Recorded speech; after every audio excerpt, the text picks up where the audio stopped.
In this section, we are going to discuss about order of operations.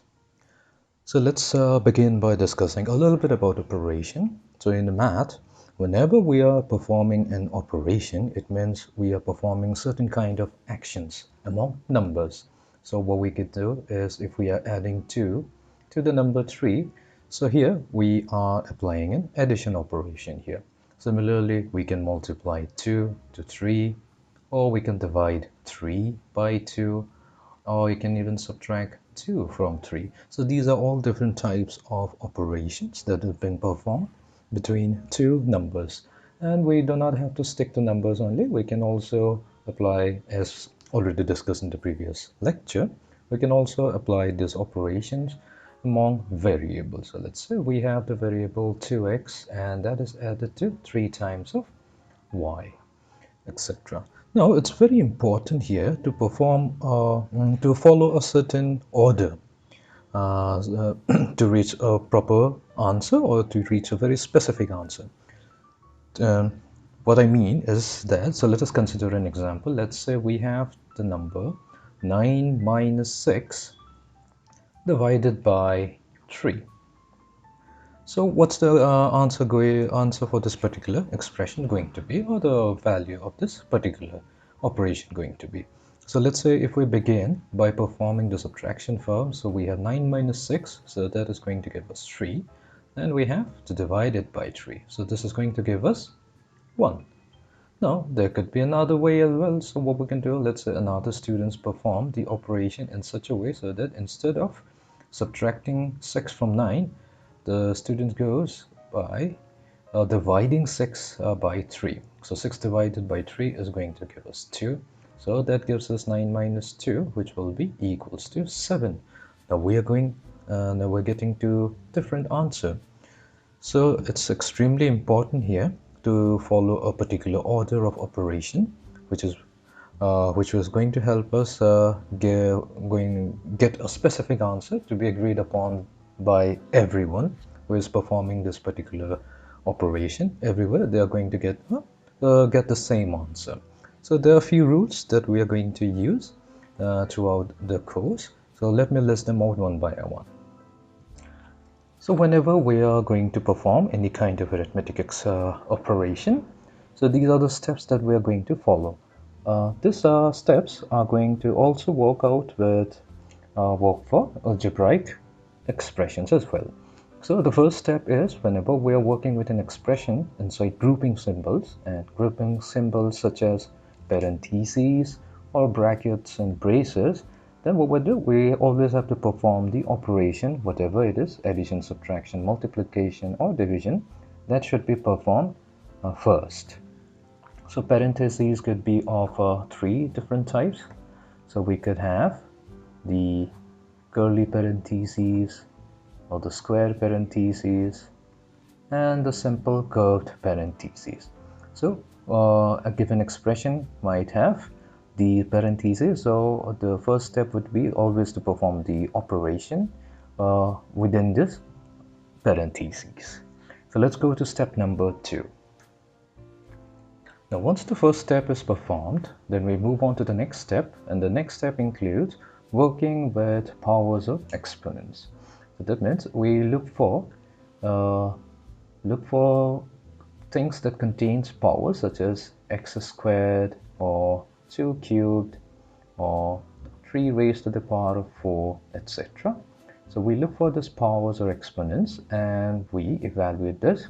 We evaluate the value of this given expressions first, followed by the parentheses. So this will be step number 2. Then we move on to step number 3.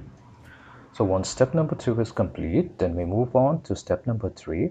So step number 3 includes, we start from the left to right and then look for the operation that involves addition and subtraction.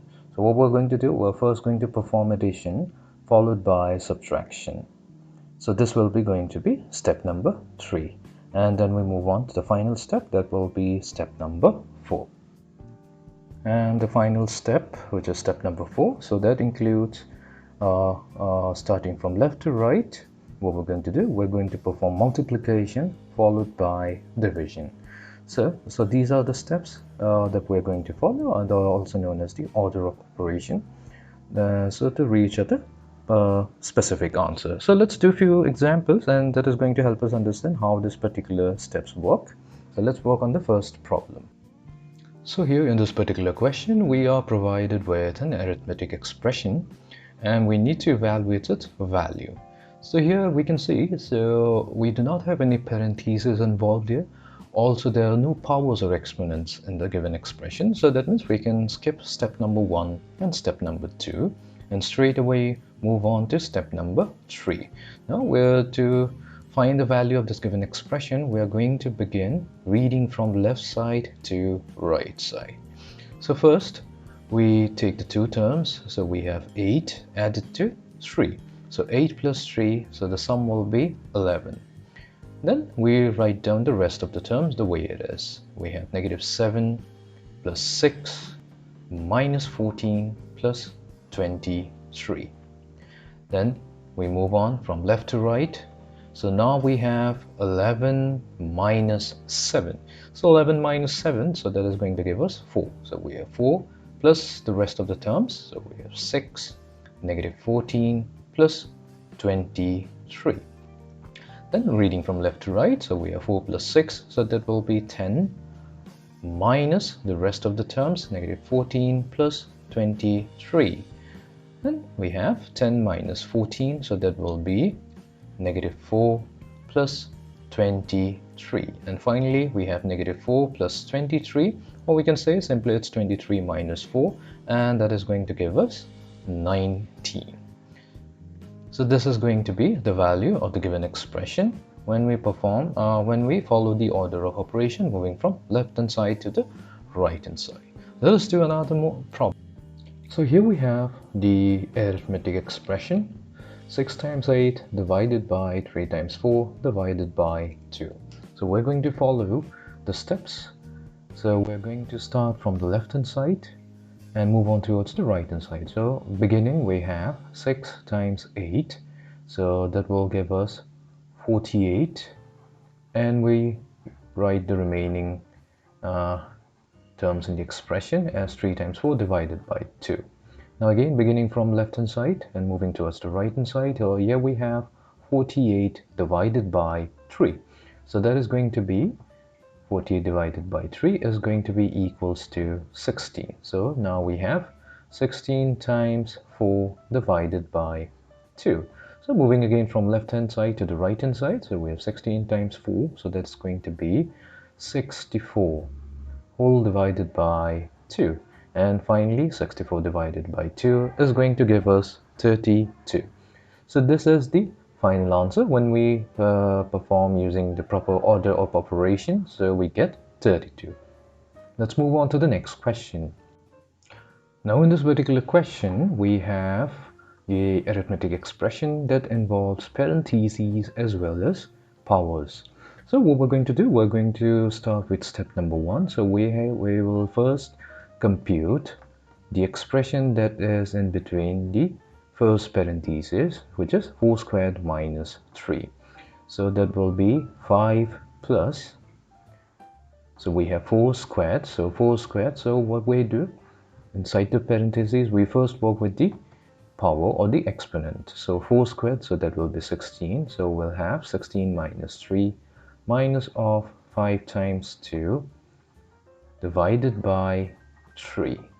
Then we compute the expression inside the parentheses, which is 16 minus 3, so that is going to give us 13. So we have 13 minus 5 times 2 divided by 3, which will be equals to 5 plus, within the parentheses we have 13 minus, so before subtracting we have to take care of the product, 5 times 2, so that is 10 divided by 3, which will be equals to 5 plus. So now we are left with the final parentheses, so we need to operate this particular operation. So we have 13 minus 10, so that's going to give us 3 divided by 3. Now moving from left to right, so we are not going to perform 5 plus 3 here because there's a division sign here, so we need to perform the division first.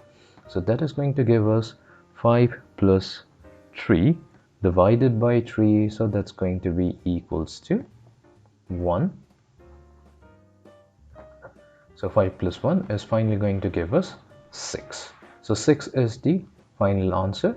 So if you want to verify, what you can do is you can plug in this exact arithmetic operation into a calculator, and that is also going to give us 6. Let us do another problem. So here in this question, we have two arithmetic expressions, one in the numerator and the other one in the denominator. So what we're going to do here, we're going to simplify the given expression separately. So what that means, we are going to work with the numerator separately and the denominator separately. So let's begin with that. So when we consider the numerator, so we have 4 plus 3 times 5 minus 4 squared. So we go with step number 1. So we see that there are no parentheses available here. So we move on to step number 2. That means we need to work with the exponents. So we have a 4 squared here, which is an exponent. So that is going to give us 4 plus 3 times 5 minus 4 squared. So 4 squared is going to give us 16. Now, moving from left to right, so here we're not going to add 4 to 3 because we have a product here which is 3 times 5. So we need to take care of the product first. So that is going to give us 4 plus, so 3 times 5 is going to give us 15. So we have 15 minus 16.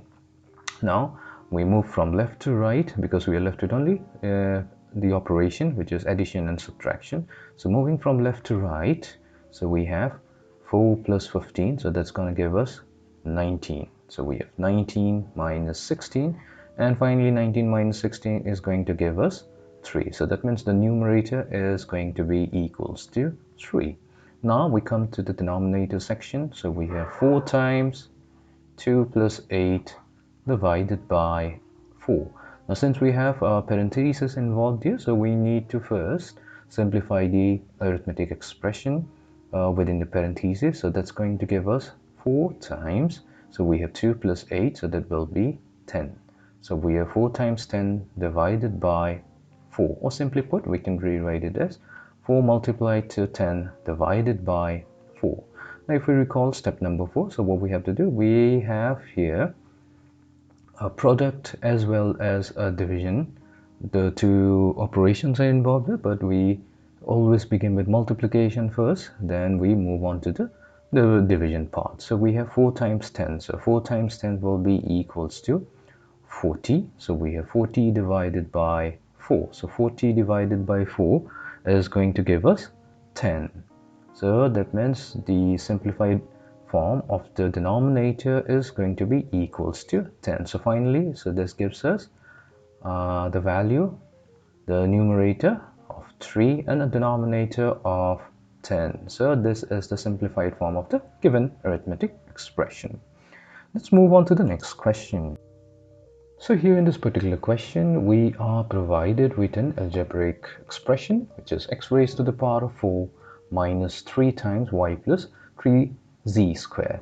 And also we are provided with the values of x, y, and z. So we have x equals to 4, y equals to negative 3, and z equals to 5. So what we do, we take the algebraic expression and substitute each of the variable with the given values. So that is going to give us 4 raised to the power of 4 minus 3 times y. So y here is negative 3. So we have negative 3 plus 3 times z. So z is 5 squared. So we begin by first evaluating whatever is there within the parentheses. So we begin with this first parentheses, which is 5 of squared. So that is going to give us 4 raised to the power of 4 minus 3 multiplied to negative 3 plus 3 times 5 of squared. So 5 squared is 25. So we have 4 raised to the power of 4 minus 3 multiplied to negative 3 plus 3 times 25, because we have to take care of the product first, and since we are working inside the parentheses, so we take care of the product of 3 and 25 first. So that's going to be 75. So we get 4 raised to the power of 4 minus of 3 times, so negative 3 plus 75. So we are still inside the parentheses. We need to take care of this particular operation. So negative 3 plus 75 is equivalent to 75 minus 3. So that is going to be equals to 72. So we have 4 raised to the power of 4 minus 3 times 72.